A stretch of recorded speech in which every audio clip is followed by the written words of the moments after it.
নমস্কাৰ, মোৰ অন্য এটা ব্লগলৈ আপোনালোকক স্বাগতম জনাইছোঁ। আশা কৰোঁ আপোনালোক সকলোৱে ভাল। আৰু আজি ৰাতিৰ খাদ্যত বনাব খুজিছোঁ মই এই সৰু বেঙেনাটো, 12মহীয়া বেঙেনা যিটো এইটো। সেই বেঙেনাটো বইল কৰিম আৰু বইল কৰিব কাৰণে পানী লৈছোঁ। এতিয়া এইখিনি ধুই কেনে ইয়াতে দি দিম আৰু লগতে এটা আলু দি দিম। তাৰপিছত বইল হোৱাৰ পাছত আধা বইল হোৱাৰ পাছত ভাজি দিম। এইখিনি বাচন ধুবাই আছে ইয়াতে, এইখিনি নাচাব আৰু ইগন'ৰ কৰিব এইখিনি। আৰু এইখিনি খুতুৰা শাক, এইখিনি ভাবিছোঁ মাছ আৰু বিলাহী দি কেনে এইখিনি বনাম। আৰু মই আগে এইখিনি যোগাৰ কৰি লওঁ, তাৰপিছত আপোনালোকে লগ পাই আছোঁ আকৌ দেই। এয়া এইফালে বেঙেনা বহাই দিছোঁ, বইল হৈ আছে। আৰু এইফালে দেখিছেনে, এইটোত মই এতিয়া মাছ ভাজিম। মাছখিনি ভাজি মই শাকত দিবৰ কাৰণে সেইকাৰণে এইফালে কেৰাহী বহাই দিছোঁ, মাছ ভাজিম। আৰু এটা আপোনালোকক বস্তু দেখাম ৰ'ব দেই।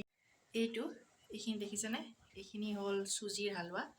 তাৰমানে আমাৰ ভাড়া ৰুমত ভাইটি এজন থাকে, তেওঁ মুছলমান হয়, মুছলিম হয়।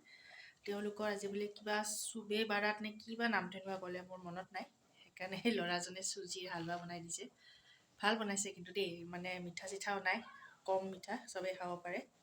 সেইকাৰণে আজি খালোঁ আৰু হালোৱা। এয়া হৈ গ'ল, এয়া মাছ গুড়াকৈ ভাজিছোঁ পিঁয়াজ দি কেনে। এয়া খুতুৰা শাকখিনি বেঙেনা আৰু মাছেৰে, আৰু এয়া বিলাহী আৰু মাছেৰে, বাৰে বাৰে বেঙেনা আহে। আৰু এই বেঙেনা আৰু আলু বইল কৰি ভাজিলোঁ। এতিয়া আমি ভাত খাম এতিয়া দেই। আহিলোঁ আজিলৈ, ধন্যবাদ।